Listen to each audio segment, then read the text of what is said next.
Yes, everybody, welcome back to XG Files. Stephen Howson, Ronaldo. I can't believe there's some people replying to the tweet. You weren't exactly lying, though, was you? What else do you want me to say? Name's Ronaldo, mate. What do you want me to say? It's not my fault you assume it's Chris. For starters, why would you assume Cristiano Ronaldo? Like, if I was getting Cristiano Ronaldo to come on my podcast, don't you think I would have been a bit more giddy about it than, by the way, I'm going live with Ronaldo? No, you dicks. Obviously, it means the guy that I do this podcast with every single week. Jesus Christ. All right. Not really, man. Crisis, aren't we? Or are we? Well, if you listen to Talk Sport, yeah. If you I go on Twitter for 5 minutes. I'm sorry to break it to you. I don't really listen to Talk That's a good Sport. point. It's the only radio station that works in my van, so. If it's one of those days where I forgot my headphones, well, we'll listen to the fucking. Nah, but we do say if we listen to Talk Sport, we might be in one. But realistically, if you're looking at the club since 2013, it's not been great, has it? It's not been great, but you think about some of the tragedies that have happened in the club. Jesus Christ, that was a crisis. Yeah. If you say, right, that was a crisis, and you work back from there, even getting relegated to the second division in the 70s, pretty bad. Everybody I know that was alive and going to the match at the time said it was fucking mint. Just new league differences. Well, the thing is as well, it wasn't just obviously new league and new differences. We went down, and I imagine, I've never experienced a relegation. I imagine it's soul destroying. When the writing's on the wall for a bit. Drozdon got all the way up to the conference, right? Touching distance of League Two. This is 2003, 4, 5, something like that. Somewhere around that kind of time. Early 2000s anyway. They'd gone all the way up from the Northwest Counties. Oh, what a lad. We got all the way up from the Northwest Counties and got themselves right into the conference. So you think we can do it? Drozdon could have been a League Two team. I think they ended up drawing 3 games and losing the rest and not winning one and getting absolutely smacked up.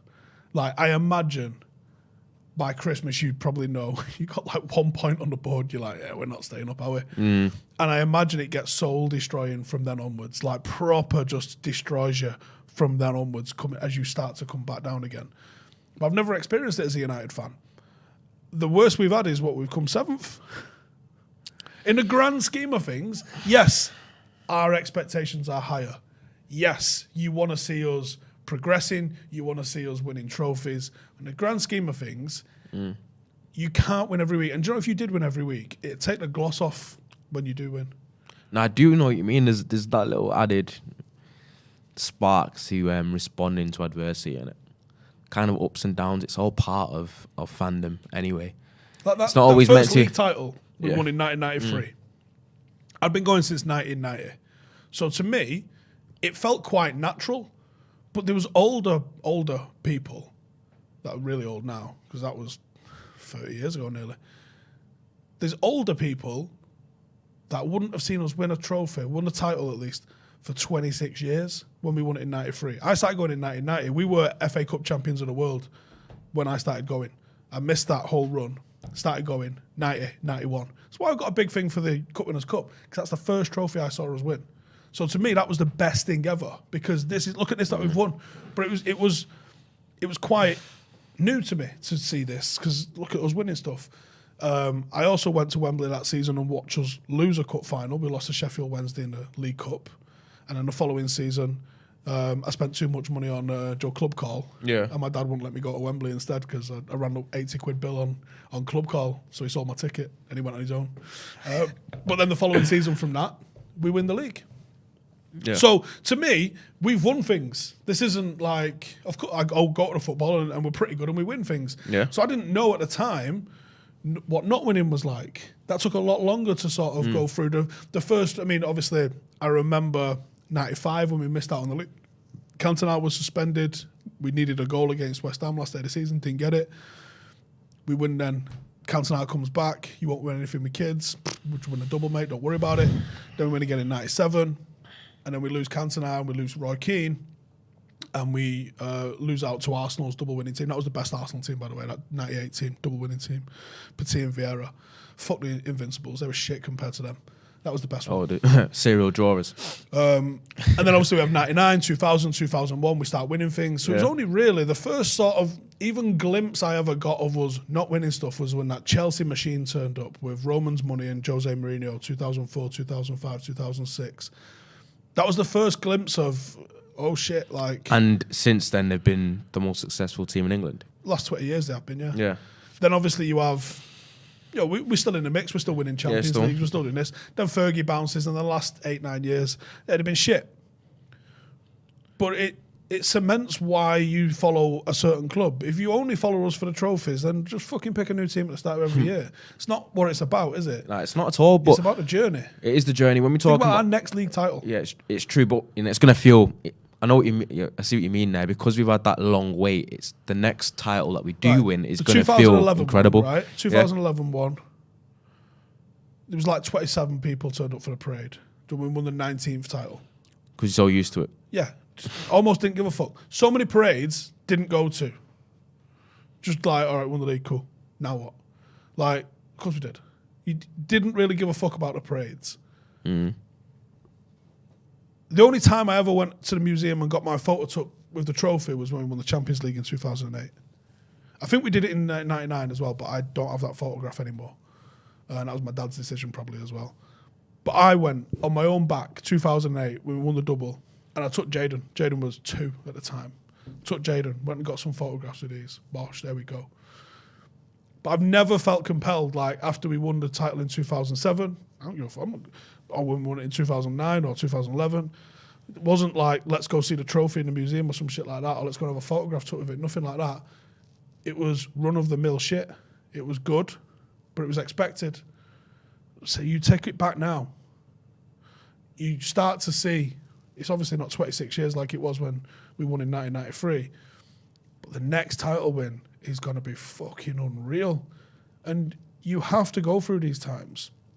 There's real Manchester City fans, yeah? You probably know some, I know some. Yeah, I do actually know some City fans. Real especially, City fans. Yeah, like There's my godmother. loads. My godmother was a City fan since, 1990 or something, she said. She's been a City fan for. There's a couple of real ones. Obviously, you get the ones that are, you can kind of tell, innit? No disrespect, but you're going to get those. Oh, fuck them, disrespect. You're going to get those, like, you know those ones that are like 8 years old, 9 years old City fans, and you know for a fact that they've just seen success and then gone for it. I think there's even some older than that, embarrassingly enough anyway. It's kind of shown I've had in... money for like 13 years. Yeah. So anyone that's a teenager Manchester City fan, if you're born to a family of blues sound, if you just suddenly decided you're a City fan, did you know? Now, I always find this weird, like, some people have painted that I've had a problem if you're not from Manchester. It's never something I've never said. No. I fucking own a fan channel with 2 people who aren't from Manchester that are United fans. So you didn't really think that one fucking through very much, did you? Yeah. I've only ever said, if you're a United fan and you've only ever been a United fan, sound. That works for me. Don't be fucking flipping and flopping and changing your fucking clubs and all these people. Like, I'm not going to watch us now if we sell Tony Marshall. Good. Don't let the door at your ass on the way out. No one cares. Like, you're not the kind of fan anyone fucking's desperate to have around anyway. I'm sure people don't actually mean that when they say it, though. People that's just Twitter rhetoric, innit? That's not people like people generally believe. You know when you get the whole Marshall FC, McTominay FC, whatever. Player FC is a problem. Player FC, I don't know. You know what? Funny enough, when you talk about Player FC, you do get that in a lot of sports. For example, you get people in the NBA that are LeBron James fans. So they support whatever team he goes moves to. Around a bit and all yeah, yeah. So you support Cleveland when he's there. You support Lakers when he's there. And when you take that into football, it seems like it has a little bit. It doesn't seem to fit as much. Do you know what I mean? Like, did that start with Messi and Ronaldo? I don't really remember Player FC being a thing prior to Messi and Ronaldo. I think it's because you've got that kind of anomaly where you've got 2 of the best players at all time at the peak of their powers at the same time, going to head-to-head directly, Barcelona and Real Madrid. So it kind of split. Because what you did have is you'd have, obviously, Barcelona fans versus Real Madrid fans in terms of that debate. But then you'd also... There were such 2 polarising players that everyone had an opinion on on them because they're the best to play the sport that you love watching. So people either like Messi or they like Ronaldo, and then they kind of divide who they support when it comes to watching the Clásicos in that kind of. Some people probably don't care about either, but I think some people do if you're just a genuine fan of football. But I think they probably were the start of this Player FC thing, and it is kind of embarrassing when you come to like this whole, if this player leaves, I'm not supporting what United are doing, and you kind of get that inkling with the Van der Beek situation as well. But when I was talking about crisis, I didn't mean crisis in terms of it being like as hyperbolic as it sounded. I wanted it to mention as United could be approaching a time where you're looking at rebuild, and usually only rebuild when you're in a crisis, especially in a team sport. You do. Fergie did it when we were at the top, which is what makes him... He did it, 25 years. You've got to go through quite a few rebuilds, hasn't it? He kept us going second and third in the middle of rebuilds, which when you really start to deeply think about that, it's fucking bonkers. It's absolutely bonkers that he did that. Especially when he never had like the squad depth that City or even Chelsea have got currently. And Jurgen Klopp hasn't got that. Jurgen Klopp's doing it very much how United did it in the 90s and the 2000s. Yeah. A very strong first 11, a couple of really key, flexible sort of players, but not two 11s. Now, Liverpool's squad depth isn't great. I actually think that they're going to, during Mane and Salah being away, I think they're going to drop struggle. Someone saying there said David Beckham FC started it before and all. Maybe, but I didn't like once he left United. That was like right, laters. Obviously you want him to do well, but I would never sort of think of him above the club. With what was we talking about then? Initially about Player FC. Rebuild. Yeah. So I think we are sort of sleepwalking into a rebuild. I was talking to someone in the comments on air last night, actually, and it was like, you wanted United to sign Wan-Bissaka. I was like, yeah, I did. Because at the time, United were a counter-attacking team. And what was right for us at the time, evidence actually, by the way, that both Maguire and Wan-Bissaka in their first year did fine. They certainly weren't performing the way they are now. They've regressed because the team has changed around them. The style of play or the desire to play a different way has changed around us. When United were a counter-attacking team and we could pick off those top six teams, but we didn't quite have the ability to break down those teams that played against us on a low block, Maguire and Wan-Bissaka looked fine. They were doing their job. They were 6 and 7 out of 10 standard, decent players. When you ask them to be, you start asking Wan-Bissaka to try and play like Cancelo, he ain't got it in him. You start asking Maguire to be, to do what Van Dijk does, essentially, is what you're asking him to do. He ain't got it in him. So you either have to go through a tactical rebuild or a personnel rebuild to get the right personnel to do the right system. Because you can't just say to any footballer, I want you to play like this now, if it's not in them. You can't, can you? No, you can't. So I think that the rebuild snuck on us because we thought we knew what we had with certain players. But someone's come in, and it shows you the job Ollie was doing, in all honesty, because we felt like there wasn't much of a rebuild required. But this last 6 months, the sand has kind of washed off it a little bit, and everything's come a bit clearer, and you've gone, oh, fucking hell, actually. The players and the culture is a serious issue. It generally looks like now, whoever you get in, the players have this kind of sense of self-entitlement where they think they're above reproach a little bit. And I'm not going to lie to you, Jamie Redknapp made a couple of good points, which is quite rare, after the game. And he said the whole interim manager thing with Ragnick and the fact that he's basically only scheduled to be till the end of the season and he moves into this role kind of gives these players license to be like, well, you're not going to be gaffer in 6 months anyway. That's that kind of temporary element where a player will just like, I don't really feel pressured to do anything. I don't feel like a sense of urgency. I don't worry about being in your plans because your plans are only for the next 6 months and I'm going to be here longer than you in terms of, not longer because he's got that 2 years extra when he's becoming, what's his role? It's like a account. We don't know. It's We kind don't of actually know. He's quite a varied. consultant, so like it some could be consultancy role. It might be on the Yeah. fucking concession stands to see what sort of burgers we should bring in. We don't That's all know. It no, probably but- won't be. I imagine it's on the playing side, but we don't know. No one's actually said. But I do think that's a good point, though, in terms of, and you kind of seen that mentality already. You've seen that they're already a bit disgruntled with his regime and his philosophy and what he wants from them and the confusion. And it seems like nothing ever seems to get through to these players. And what it is, I don't know, I think it's something that started over the past few years in terms of the culture. But we don't seem to have players that have that hunger that you'd expect playing for a club like United. They seem to have this kind of woe is me. They don't have the grit, they don't have the character, and it seems like a bunch of players that are more focused on outdoing each other than performing for the team. You've got a bunch of egos that don't seem to mesh very well. There's no look unified. On Cristiano no Ronaldo, team spirit. Yeah. I'm seeing people all over the place saying Ronaldo's a mistake and Ronaldo's an issue and Ronaldo's an ego in the dressing room. Has any credible person said that? I got some fingers into the dressing room, right? Not one person has ever said to me, yeah, he's a bit of a nightmare. Not one. I don't think it would be him specifically in terms of his like overt actions of what he's doing. I think it might be like just his presence. The fact that, he's starting every game.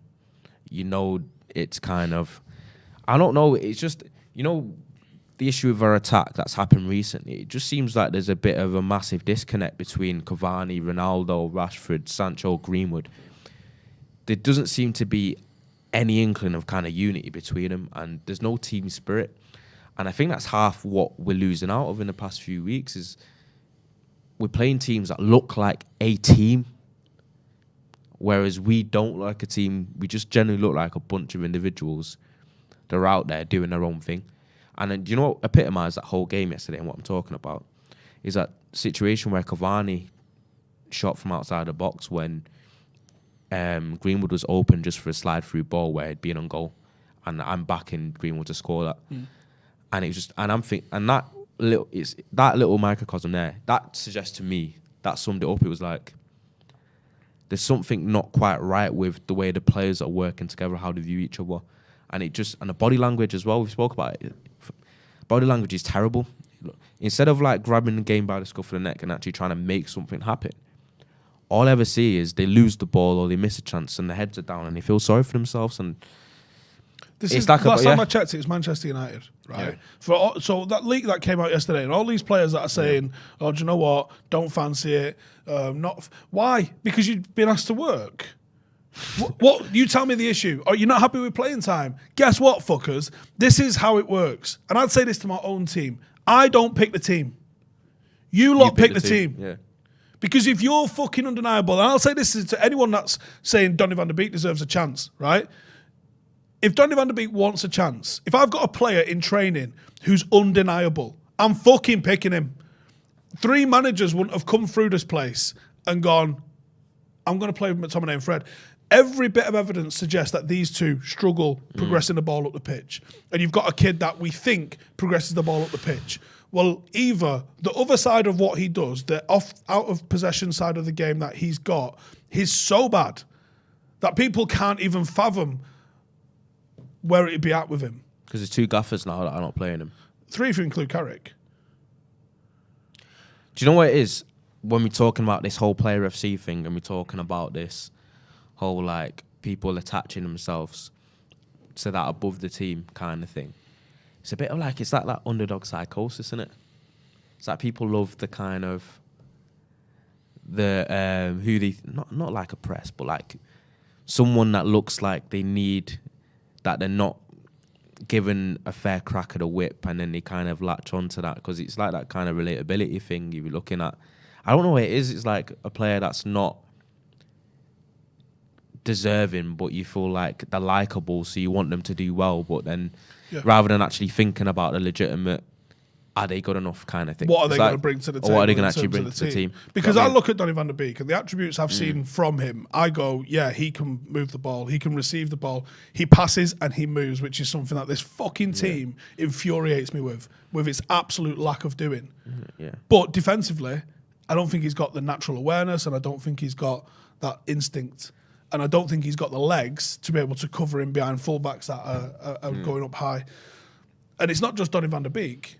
I look at Jimmy Garner, I think there's a future for Jimmy Garner, but I don't see it in this United squad right now. Yeah. Dylan Levitt, I think he's a fucking unbelievable player, but I don't think he's got the physicality to play in the Premier League at the moment. I think he needs to get on the fucking weights and possibly go and see what fucking Pep's doctor can sort him out with. Like, there's so many players with a potential to do. Like Ahmad might be fucking sick. Yeah. But his potential is not realised. People last night were saying, Greenwood should just start every week in front of Ronaldo. So I was like, all right, let's have a look at this. Yeah. We'll have a look at the metrics for this sort of shit. How does this work? No, he's not even... It's pretty close, actually, but he's not there on all the metrics to even come close to playing him as a forward. And Ronaldo's going to play, right or wrong. Harry Maguire is going to play. He's £80 million. He's the fucking captain. He is going to play, right? Yep. And Cristiano Ronaldo has to play. And the goals he That's scored the this problem, season, it justifies him playing. If he hadn't scored, if he'd have done what Messi had done, and that little cunt's still playing week in, week out, by the way. Now, you know what? I'm going to disagree with you on this Ronaldo thing, though. Obviously, he scored important goals, yeah. But people might come at me for this. But even in a lot of them games, I don't know if Ronaldo's goals tally that he's got matches up with his actual performance. If I'm honest, I feel Goals like win games, though. Goals do win games. You're right. But you kind of justify it by he puts like a 5 out of 10 performance and then he scores and there's obviously a value to that because obviously goals win games. But in the games where he doesn't score, you're asking yourself, what does he offer? Because football does go beyond that. And sometimes I feel like he comes short too often. He's not really a hold-up type. He's basically, I think, if you have got Ronaldo, you want to utilise him. He's 37. You know he's not as quick. He's obviously not as sharp. And if you actually think Ronaldo is 3/4 of the player he once was, you are gaslighting. By the way, I've said that. It's true. I feel like he needs to play with someone that can offer what he can't anymore alongside him. That's why I kind of think the Cavani Ronaldo thing doesn't work. I don't know why it doesn't, but I don't know. When I'm watching Ronaldo personally, I'm like, there's something not there in terms of... Hang on, Peachy was there saying just because he's a legend, he has to play. Nobody's saying that. He's still Cristiano Ronaldo. Is he not the leading scorer at the club? He is. I agree he's not playing well. I don't think there's a single player in the United squad that's playing well. I really don't. But he's scoring goals. Look at the some of the last-minute winners and equalisers that he's had for us. In the Champions League. They justify his selection. Ronaldo's the only reason why we're still in the Champions League. And he ain't getting a ball a lot either. Yeah. But on the performance thing, that it does matter. Like he is basically a box predator now. Do you know what I mean? And in a big club, with the way our team's set up, we're not good enough and creative enough to kind of tailor, like to cater to having just a box predator. The way that the team's set up, you need more than that from your two forwards. And that's the problem. So if he's not scoring, he's not offering much, which is the problem. And you could see that in the games yesterday. And it's not like he's scoring important goals, but it's not like he's scoring every chance. He has missed a few big opportunities lately. What you wouldn't typically think Ronaldo would miss. Obviously, I'm not criticising. I'm just being realistic in what I'm actually watching. Got a super chat here from Lurkish. She says Ronaldo could be what Zlatan was to Sweden, best player and best scorer, but we're a much better team without him. There's an interesting one on that. Dennis Bergkamp and Jari Littmanen. Dennis Bergkamp, I think, won Player of the Year 3 years consecutive in Eredivisie. Yeah. And then when he left, Ajax became the best team in Europe. Early 90s. It's weird how that can happen sometimes, isn't it? Yeah, it is. Christopher Halverson says, is Ralph the man to get us out of the crisis, get the toxic out and build a new mentality in the group? Who knows? This is new for him. Like, obviously, he hasn't had a monster-sized club like this before, and I'm not sure... I don't know enough about him to know what the rebuilds were that he had to undertake. Was it a case of you had a lot of players that maybe just weren't quite good enough? Or do you have the situation that you've got at United where you've got some baffling contracts, some massive holes in the squad, but you've also got the expectation that we're still Bayern Munich? Like, People think that Manchester United should do what Bayern do to the Bundesliga year in, year out, regardless of the realities of the abilities of other teams. It's just one of them, isn't it? I don't know. These negative Ronaldo takes are actually woeful. Look, I don't think he's played Ballon d'Or worthy. I think it's fair to say. I don't care if you think they're negative takes. That's my opinion. I know. But the guy is scoring goals. I think there's far more problems than Ronaldo. If you think these weirdos like him, any form of slight criticism to Ronaldo, and he fucking see the ass. It's not like I've literally said he scored important goals. Is the reason why we're in the Champions League, and I said there's a value to that. But you're absolutely lying to yourself and purely chatting shit if you think that he's been amazing outside of some of the goals he scored. So I don't know what you're on about. I don't know. I've seen this. I see this a lot, by the way. Ronaldo is a legend. He's a football legend. He's one of the best players of all time, if not top two. Since he's come back, as a 37-year-old to be, his goal scoring record and the important goals he scored has been great. But looking at team success otherwise, it's not his performances out. Like the game now is actually beyond that. Do you know what I mean? All right. In terms of that's what I'm saying. I'm saying because when I'm watching, sometimes there's been a lot of games where he's been, honestly, if I'm honest, quite bad. Yeah. I don't think and it's like, is anyone even disagreeing with that? I don't know. And like literally any sort of form of criticism to him, and people see their ass because he's a legend. He's come back and it's a fairy tale story and whatever. But all right, shut up. Think of this. Saying? If Ronaldo hadn't have come back, are United in a better position? I don't think you can say we are. Because who's going to play up front? And this is what I got into last night a little bit. Greenwood is not ready to start week in, week out for United. He's not, right? He can have a good run of games and he can score you some goals, but he would also be putting in substandard performances because he's not offering you that much more yet. I definitely think he's got the ability to get there and the potential to get there, but he's not got it yet. He hasn't played enough as a number 9. I know that's a catch-22. I know. Why don't you play him as a number 9? You'll get better as a number 9. Literally proving the point. Like his development in that area has been halted by the fact he can't play there because Ronaldo. Possibly. But you're also playing a true striker system. He still don't want to play him there, which tells you that maybe he's not fancying him in there. Cavani's been unavailable. As good as he has been, he's been unavailable. And last couple of games he's been really off colour. Rashford's just, I don't know what the fuck's going on with him this season. He's all over the show. And Tony Marshall is fucking abysmal. So what are your options as a striker at United? I think Ronaldo might be an issue on some level that he's not giving more than the occasional goal, and it's still the leading scorer at the club. But I think that the problems are a lot further back in the team, and they're a lot more holistic than, Ronaldo's not the player he once was. I think he might be an issue, but he's not the issue, and he's certainly not causing... He's not the reason that United are underperforming this year. I think the ability of some of the other players in the team. And honestly, if you're a footballer... And Cristiano Ronaldo comes in at 36 and he's putting in the work that I imagine Cristiano's putting in, and he's putting up the standards and asking people questions in training. And if you're like, I don't fancy doing that, then you need to fuck off, not him. Yeah, it's true, but I think I also saw that something along the lines of he's only scored one open play goal like in his last 12 games or something. No, they all count. Right. Before we get into there's some more super chats which we're going to get into in a minute. We are brought to you by Manscaped. And I know you're like, Steve, we've heard this before. You haven't, because they don't sponsor any other podcast. They literally only sponsor the XG Files because we're fucking dope. And they're saying Happy New Year from over our friends at Manscaped. The ball has officially dropped. That don't mean that you have to drop the ball on your balls. See, the guy that has to come up with the puns at Manscaped, I don't know how much he's on, but he needs a rise. Step up your game with Manscaped's Performance Package 4.0. 4 million men, and I think they all bought it through watching on our channel by the looks of things. They trust Manscaped to help them ring in the new year with the right tools for the job. Go to manscaped.com, use the code XG20, and you can get 20% off and free shipping. Listen, new year, new you, new balls, and that means no pubes. We're going pubeless in 2022, fuckers, so get on board with it. Right. It's time to revamp your exercise. You back in the gym? Just about. Getting massive?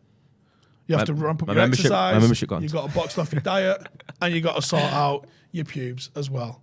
Listen, a 6-pack's great, but if it looks like you've got a fucking beard around your dick, no one's touching it. So get the diet sorted, get your exercise sorted, and get your bush sorted. Manscaped 4.0 performance package. You got a trimmer. You've got all sorts of stuff. You know the drill by now. It's got a torch on it so you can do it in the dark like a weirdo.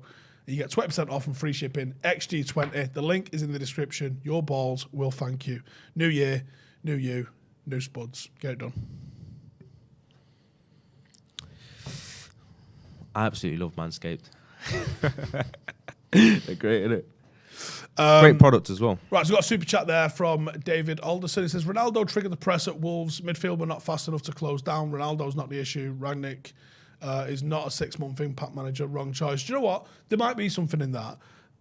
When Oli came in, we did actually see a massive difference because of what had previously happened with Jose.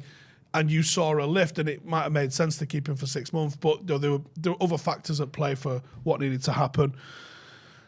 We managed to get ourselves a new manager in Ralph Rangnick. Maybe he would have been a good appointment as a director of football. Maybe he would be a good appointment to have some involvement in the coaching still. But it doesn't look like he's got currently, and I know there's been rough circumstances, but you can only say what you can see. It doesn't look like he's got the capabilities right now to be able to put an impact in place for 6 months. So I almost kind of hope that he's doing stuff longer term, because the short term 6 month appointment. I think that's what will kind of be going around in someone like Ragnick's head, where he's definitely thinking long term with his consultancy role, what needs to be fixed or what needs to change. And I think he's kind of, it's not like we're still in season and we need to be winning games in and now, but I'm sure he's thinking about stuff that needs to be weeded out and fixed during the time that he's trying to manage as well. Because I think the list is rather endless. And you know what, as much as I hate to talk about this and as much as I hate to see it, it's almost like, you know, with this Greenwood thing and the fact that he gets taken off a lot and he doesn't get to start number 9 and worrying about his development being halted or whatever. I just get jealous sometimes watching Arsenal play all their youngsters. And then Greenwood doesn't get half the game time. Do you know what I mean? And I feel like it's... Well, it gasses Arsenal fans up to think that they got something special. Yeah. But they almost have to, though. But they've improved on the basis of they've got more energy and spirit in the team because they've played youngsters that want to play, rather than the likes of mercenaries like Aubameyang, which are on bigger wages, bigger goal-scoring record, and bigger... And I don't know if there's a correlation. Just play the youth, play Mengi, play Garner. Nah, not like that. Not like that. Do you know what I mean? No, look, different levels. Nah, it's completely different levels to it. But I think that's why we do need to look. That's why you often look at, especially United anyway, the ethos needs to be looking at younger, more prospective players in terms of bringing in and transfer window. And I think that's kind of the model we've got to go down on. The ones that have obviously resale value, but you do want ones that can have an impact now.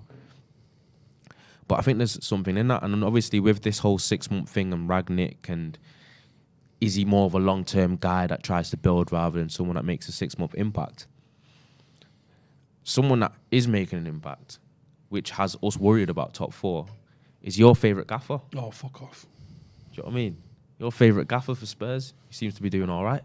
Spurs have always got a good 11 now. And they always had, that's the problem, is they had balance. They actually in the do. team. I thought start of season looking at just Spurs team, they have a good side. But Nuno wasn't getting that out of him. Whereas this Conte kid is. And if they finish 4th and we finish 5th, you do know your mentions are going to be horrendous. Yep. That's what you're worried about, isn't it? Mate, have you not seen the Pep Guardiola one where I was like, look at the last 2 years? Yeah. How many fucking titles has he got? In my defence, I didn't think he'd get a billion to spend on his defence. Never expected that to happen. I believed in financial fair play. What a fool I was. No, did spend loads on his defence, innit? A lot. People quite often say United do the 100 mil, 80 mil signings, whereas City don't. But City do like 20, 50 fucking mil. hundreds of 50 million signings that you just so forget about. Can we talk about Rashford, says Reese. Should we be worried? And did Phil Jones prove everyone wrong? Phil Jones came in and put in an ordinary performance. I think people were expecting clangers galore off him, and because he didn't do that, I think he's shortchanging him saying ordinary. I thought he was really good, if I'm honest. He's putting a better performance than I've seen from the likes of Maguire. Well, no, that's more on Maguire than on Phil Jones. Yeah. That was an ordinary performance. If you watch Phil Jones and thought that was just an ordinary performance, that was an average performance. He didn't do anything spectacular. He didn't do anything wrong. I don't know. That's average.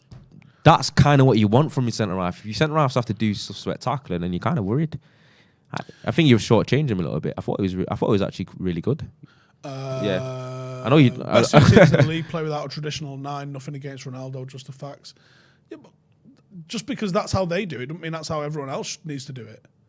You know what I mean? Those two teams also play 2 entirely different styles of 4-3-3. Don't mean that's the only way to rock and roll it. Yeah. If Greenwood wasn't British or from the academy, people wouldn't be desperate to get him a first teamer. Cavani played next to Ronaldo. No criticism. I think Cavani and Ronaldo's all right as a partnership, to be honest. I think the issue is more that we're not creating chances for those two. You see the Newcastle game, you see that little clip someone made up of like the impossible task of trying to pass Ronaldo the ball because he was just fucking blocked out.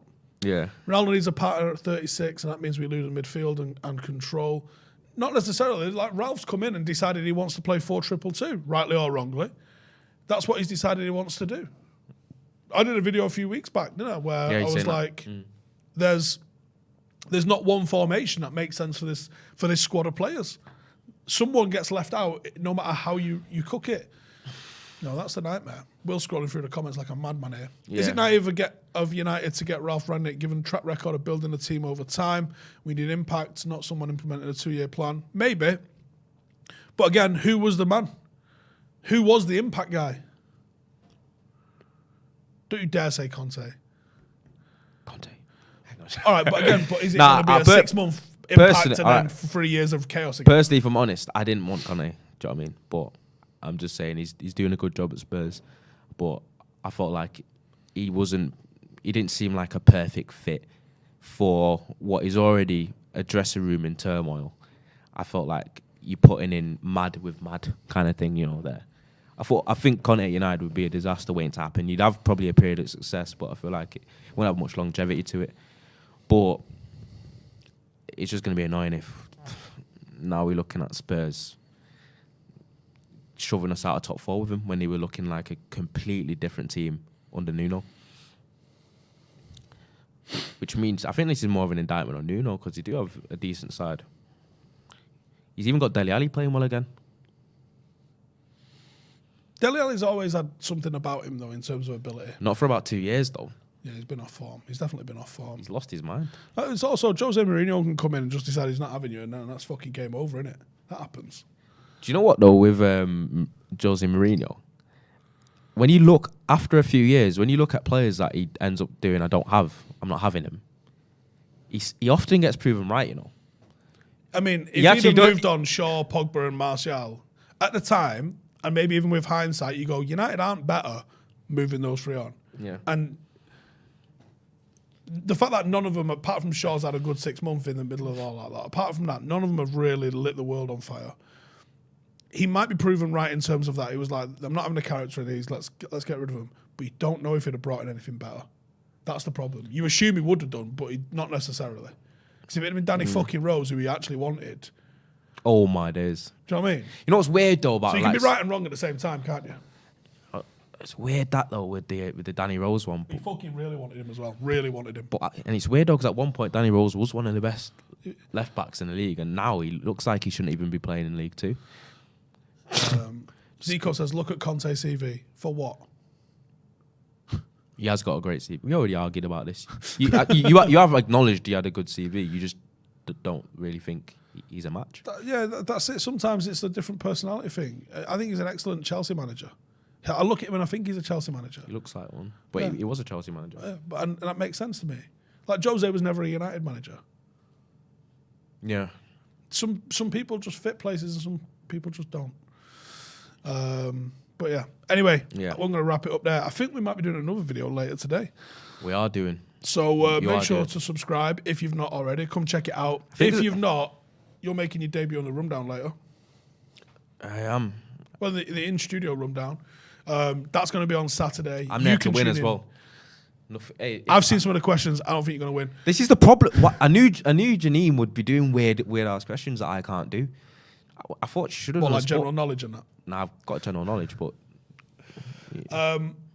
If you want to come and join in anyway, on Saturday it will be live. We are getting twisted. There's no January up in her.